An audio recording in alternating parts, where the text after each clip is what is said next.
What if I told you that your desperate need to be liked is actually backwards?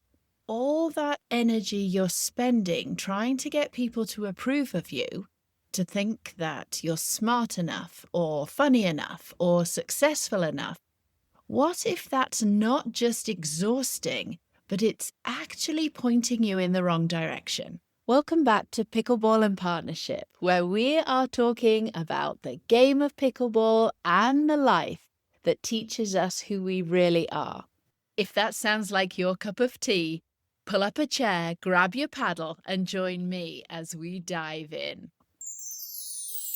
Welcome to Pickleball and Partnership Podcast. I'm Charlotte Jukes, your host. And today we're unpacking something that I see trip up almost every client I work with. And honestly, something that I've had to work through myself as well. Because here's the lie we've all been sold.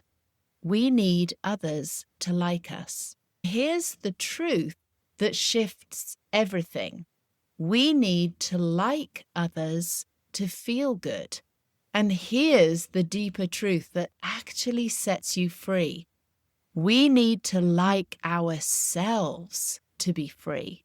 So over the next little while here, we're going to break down why your brain is wired to seek approval and why that's keeping you stuck and what real freedom actually looks like. And I promise you, this isn't just theory. This is the work that changes everything. So let's dive in. Let's start with the lie. We need others to like us. Now, before you think I'm going to tell you that other people's opinions don't matter at all, hold on a sec. Because evolutionary speaking, being liked by your tribe literally meant survival. If you were rejected from your group, from your tribe 10,000 years ago, you died. So your brain developed this incredibly sensitive radar for social approval. And it's not a character flaw, it's your actual biology.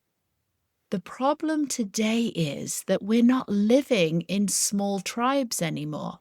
But our brains haven't got the memo. That same survival mechanism that kept all of our ancestors alive is now making us craft the perfect text message for 20 minutes, or avoid speaking up in meetings, or saying yes when actually you mean no. How many of us do that on a regular basis? So let me ask you, how does approval seeking show up for you? Maybe it is people pleasing. Maybe it's rearranging your entire schedule to accommodate someone else, even when it costs you. Or maybe it's over apologizing. Do you find yourself saying sorry for existing, for taking up space, for having needs? Or maybe it's shape-shifting. Becoming whoever it is you think somebody wants you to be. I don't know if you've ever experienced this, but where you're one version of yourself, maybe when you walk into your childhood home or the home where your parents are, and you're another version of yourself with your partner, and then yet another version of yourself with your work colleagues and your children. And oh my gosh, you're exhausted because you've lost track of who you actually are. Maybe it's conflict avoidance. So letting resentment build because confrontation feels very challenging for you, and it might mean that someone won't like you anymore. I remember a time when I was nursing and I walked into the office one day, and there was one lady in particular who loved to stop whoever was walking by and engage in conversation with them. She literally just wanted to tell her story. And I got sucked into that. I stood there and I listened to her story at the cost of what I knew I needed to do for that day, for my clients, but also for myself as well. And I realized that I really wasn't showing up for me. I showed up because I wanted her to like me. I wanted to feel that connection. And I realized that in that moment, I wasn't being authentic. Yes, I was listening and holding space, but I wasn't actually present for her. And so that did me no favors, and it also didn't do her any favors either. Because the fact that she then went on to the next person and told the next person the same story, she actually wasn't getting what she needed either. So that was a wake-up call for me. That was a moment where I realized how much I bought into being the person that other people wanted me to be. And here's what the research tells us. When someone approves of us, our brain releases dopamine. That's the same neurotransmitter that's involved in addiction. We get a hit. It feels good for about 5 minutes. But here's the problem. External validation is like junk food for the brain. It gives you that quick hit, but it doesn't actually nourish you. And just like junk food, you need more and more of it to get the same feeling, hit after hit. Psychologists call this the hedonic treadmill. So you get the approval, you feel good for a brief moment, and then you need the next hit. So perhaps someone likes your post on Facebook. Great. But how many likes did you get compared to last time? Or someone compliments you, which feels amazing in the moment. But what about the person who didn't compliment you? Being liked never feels like enough because it's always conditional. It's based on what you do and how you perform, whether you actually meet someone else's standards. And those standards are always moving. So we end up living in this exhausting prison where your sense of worth is entirely dependent on whether other people approve of you in that moment. And quite honestly, and something I've come to realize is that's not freedom. That's actually captivity. So if seeking approval from others is a trap, what's the alternative? And here's where things start to shift. We need to like others to feel good. Now, this might sound counterintuitive, but stay with me. There's actually incredible research on this. So when we focus on appreciating others, when we are generous, when we offer genuine compassion, our brains light up. We get endorphins, we get oxytocin, that bonding hormone. Scientists call it the helper's high. And here's what's fascinating. When you genuinely focus on liking someone else, on finding what's interesting or admirable about them, you stop needing their approval. Think about it. When you're in a conversation and you're genuinely curious about the other person, you genuinely appreciate something about them, are you worrying about whether they like you or not? No, you can't do both at the same time. It's interesting. It reminds me of a time on the pickleball court. I had signed up for open play, so I actually had no idea who was going to show up. There's some kind of fun and anticipation in not knowing who's going to be there. And as I walked up to the group, there were people that I knew, really good friends of mine, people I have played with before, and there were also some people that I had never met before, which is always exciting. And one lady in particular, I remember looking at her, and she had a very serious face. And immediately I imagined, oh my gosh, she's very serious about pickleball. That means that she's very good at pickleball in this level. Oh my gosh, see where my mind went to in that moment? Anyway, we played a few games together. I'm always one for smiling and laughing on the pickleball court after the point. It regulates myself, and I like to think that it communicates to my partner as well as my opponents across the net that I'm there for fun. I'm not taking it all too seriously. But she didn't. She was very serious, very stoic in her facial features. And the old me, as we walked off the pickleball court, would have retreated and not engaged with her, allowing my mind to take over with thoughts of, well, she's not friendly. Oh, she's very serious. She won't like me. She won't want to have a conversation with me. That was the old me.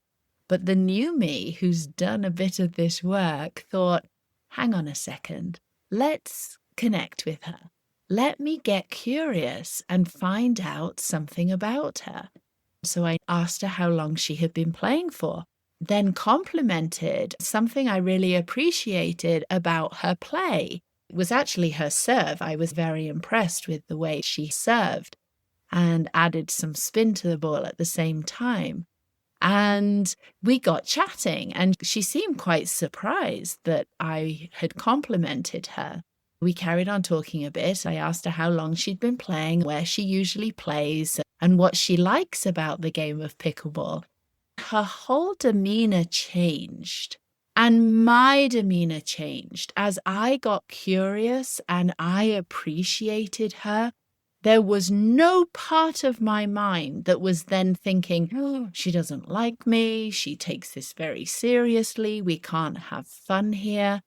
And so what I realized was in that moment, it felt so different for me. I felt so excited and lit up to be finding out about another person, to be so curious about them that I really wanted to gain an understanding of who they were and how pickleball perhaps changed her life. It felt completely different for me. And this is where mirror neurons come in. These are brain cells that fire both when we perform an action and when we observe someone else performing the action. They're part of why when we yawn, we see others yawn too. Why we feel uncomfortable when we watch somebody else embarrass themselves. But here's the beautiful part. When you genuinely like someone, when you see them clearly and appreciate them, they feel it. Not because you're performing or trying to get something from them, but because there is this authentic appreciation that in itself creates authentic connection. And that's exactly what I saw in that moment with this stranger, this person I'd never played with before. My authentic appreciation created authentic connection with her. And I just saw her melt and soften and lean in and want to engage with me. This is the paradox. When you stop performing for approval and we really start genuinely appreciating others, we often end up creating that very connection that we were desperately seeking in the first place. A great mentor of mine always says, if you're seeking love from someone else, that's what you should give. Give love. If you're seeking safety, give safety. Give that to others. It's incredible how that actually works. But, and this is important, there's still a trap here. Because I need to like you to feel good is still dependency. It's still external. We're still giving our emotional state away to someone else who's outside of ourselves. So what if that person isn't likable that day? What if they're having a terrible day and they're rude to you? What if I had approached this lady and she was completely shut down? She was having an awful day. She was there to play pickleball, not to engage. She dismissed me, turned her back on me and walked away. What if I couldn't find anything to appreciate? If my peace in that moment depends on being able to like others, then I'm still not free. And so that brings us to the deeper truth. And here is where the real freedom lives. We need to like ourselves to be free. And I want to be really clear about what I mean by liking yourself, because this isn't about narcissism or arrogance or thinking that you're better than everyone else. Researcher Kristen Neff studied self-compassion that makes this distinction that I would love to share with you here. Self-esteem is about evaluating yourself positively, often in comparison to others, like I'm good because I'm better than them. Self-compassion, or what I'm calling here self-liking, is about treating yourself with the same kindness that you'd offer a good friend. It's about accepting yourself as a flawed, imperfect, beautiful human person who is doing their best. And that's the difference between I need to prove that I'm worthy and I'm worthy because I'm human. Let me give you an example here, and I'm going to go back to the pickleball court because I have learned so much about myself and others, but especially about myself on the pickleball court. So in the moments where I play and I miss a shot, I hit a ball back that was going out, or I hit the net, especially on a serve, and I berate myself and I judge myself in that moment, I become very tense. My body tenses. And the thoughts that go through my mind are, you're useless at pickleball. You're not as good as other people. Why are you even here? If you can't be the best, why are you even playing? Is it really about fun, or is it about being complimented and admired and having other people tell you how good you are? So in those moments now, I can catch myself. I can breathe. The breath is always the first step for me. And so I breathe. I take a moment to pause and really breathe into the bottom of my belly. And I hold it there for a moment and just allow the noise to settle. And then I can practice self-compassion. So I can change that inner dialogue. I can quieten the inner critic. And instead, I can say to myself, you did your best in that moment. If you loosen your grip on your paddle, maybe that will help. But in that moment, you did the best that you could. Everyone messes up. You're human. It's okay. You're learning. You're not professional, and you don't have any intention of being professional. This is about having fun, meeting and connecting with people, making new friends, having a laugh, doing something active, keeping your body healthy. Everything changes in that moment. I can stand on the pickleball court and take the next shot in a relaxed, compassionate way, in a way that allows me to show up for the next moment, to let that last moment go and not keep reliving it. Because when I keep reliving it, I'm going to mess up the next shot. I speak to myself like I'm speaking to a small child. It's okay, you've got this. It was one shot. Everyone misses a serve. Everyone hits the ball into the net. You're human. You're learning. It makes such an incredible difference. So let me give you the neuroscience here, because this is where it gets really interesting. Your brain has something called the default mode network, and it's active when you're not focused on a specific task. So when your mind is wandering and that network is active, guess what it's doing? Self-criticism. The part of your brain, your amygdala, your brain's threat detection system, gets activated. and your body goes into stress response. You're literally treating yourself as a threat. And the amygdala says, warning, there's a threat, it's life or death. But when you practice self-compassion, when you genuinely like yourself, your parasympathetic nervous system activates. And this is your rest and digest mode. This is your safety system. And in this state, your body relaxes. You can think more clearly. And in this state, you have access to your prefrontal cortex. That's the part of your brain that does complex problem solving and emotional regulation. And we're able to think clearly and logically and rationally. So in that moment, what you're actually doing is creating a secure attachment with yourself. You become your own safe base. And here's what changes when you like yourself.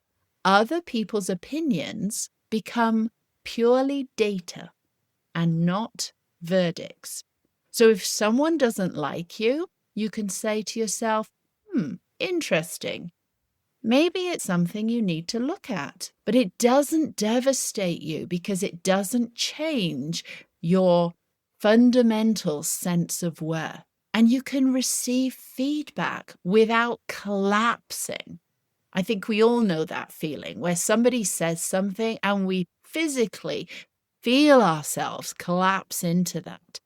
So with self-compassion, when someone criticizes you, you don't hear you're worthless. What you hear instead is, here's some information, and you can consider it. You can learn from it if it's useful, and if it's not, you can just discard it. I'm very visual, so I like to think of in those moments as though I'm walking into a closet and I'm trying on perhaps a jacket or a coat. And this is the words that somebody else has said to me, the critical words. And so I'm trying them on like I would a coat. And I'm getting a sense of, how does that feel? Does that fit with me? Does that land in any way? I'm considering it. I'm deciphering if I can learn anything from it, if it's useful for me. And if it's not, just like a coat, I can take it off and I can put it back on the hanger and I don't need to wear it. That has been very helpful for me. And so here's another thing that changes when you like yourself. You can offer genuine appreciation without having an agenda. You can compliment someone, support them, and even celebrate someone without needing it to be reciprocated. You don't need anything in return because you're already filling your own cup. You're already creating that safe environment within yourself. And you're also free to be disliked without falling apart. Imagine that. When you like yourself, you can make the hard choice. You can set that boundary. You can speak your truth and allow yourself to disappoint someone and survive it. You can be disliked and still be okay. That is freedom. So let me tell you what this looks like practically. When you like yourself, you stop over-explaining and over-justifying your decisions. Your decisions are your decisions, and it's okay for the other person to accept them or not accept them. You can say no without having to apologize. It's okay to say no because that's your truth. You can receive a compliment without deflecting it. You can say thank you and allow that to land and fully be open to receiving it without feeling like you need to reciprocate a compliment or justify the thing that the person is complimenting. You can make mistakes without spiraling into shame. The mistake is a learning experience. The mistake shows me where I can change how I reacted to something or the action that I took, it doesn't mean anything about me.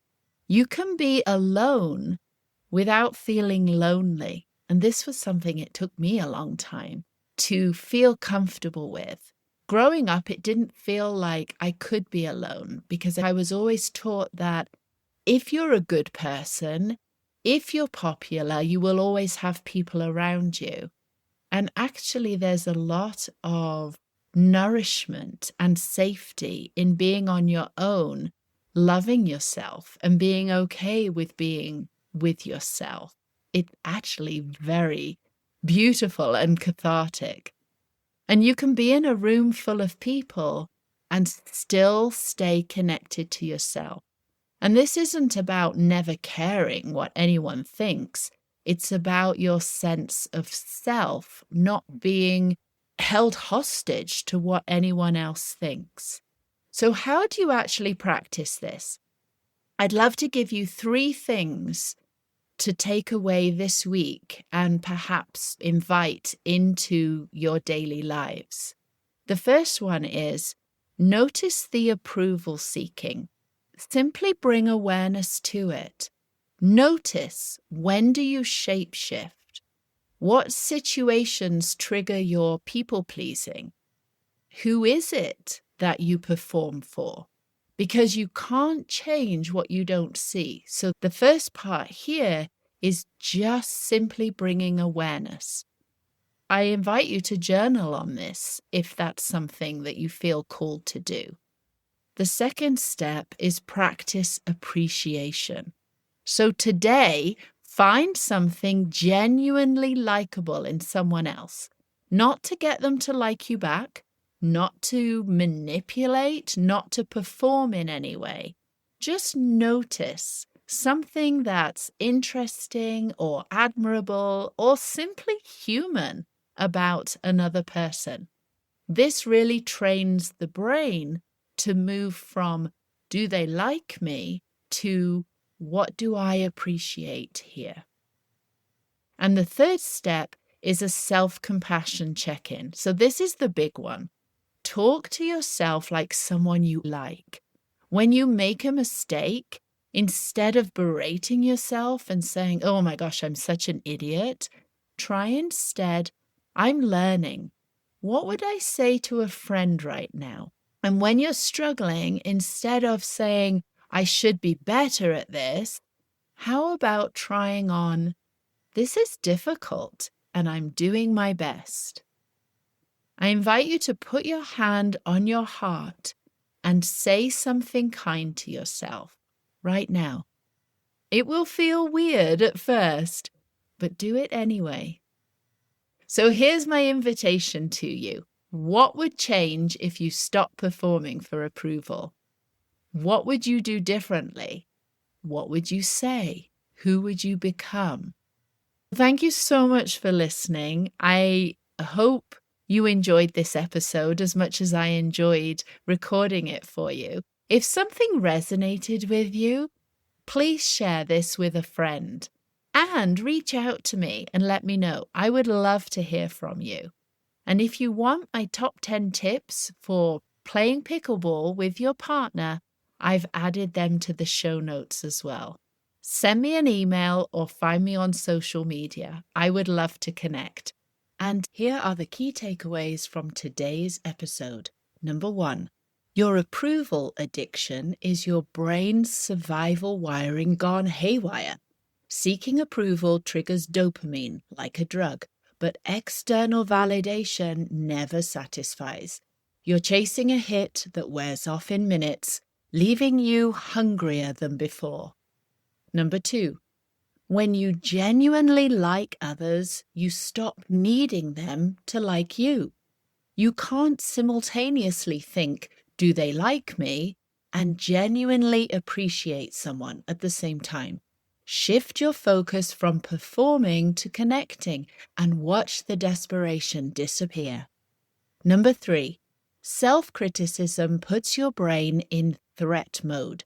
Self-compassion puts your brain in safety mode. Beating yourself up activates stress hormones. Treating yourself kindly activates your rest and digest system. Your nervous system literally can't tell the difference between external threats and your own inner critic. Number 4, self-liking turns opinions into information instead of verdicts. When you like yourself, feedback doesn't devastate you. It actually informs you. You can be criticized, you can even be disliked and still be okay. That's what freedom actually feels like. Number 5, you can't perform your way into authenticity. Approval seeking requires shape-shifting into whoever you think other people want you to be. Self-liking lets you stay grounded in who you actually are. Choose which one. And number 6, the real question isn't, do they like me? It's, do I like who I'm being? When you're trying to be liked, you lose yourself. When you like yourself, you find yourself. And ironically, that's when real connection becomes possible. Thank you for being here today. Thank you for showing up and doing this work with me. And if this episode resonated, take a moment to share it with a friend who might need this reminder that they don't have to carry it all alone.